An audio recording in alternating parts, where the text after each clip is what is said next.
এক ছিল ছোট্ট টিয়া পাখি, তার নাম ছিল টুকু। একদিন সে জঙ্গলে একটা চকচকে জাদুর বীজ পেল।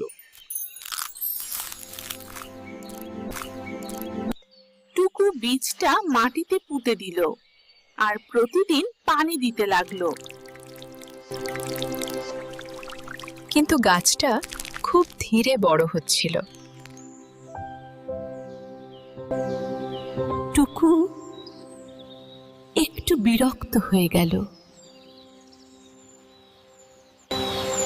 এক কচ্ছপ বলল, ধৈর্য ধরো, সব ভালো জিনিস সময় লাগে।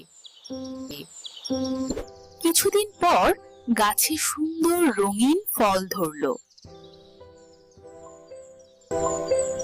টুকু বুঝল ধৈর্য আর পরিশ্রমই আসল জাদু।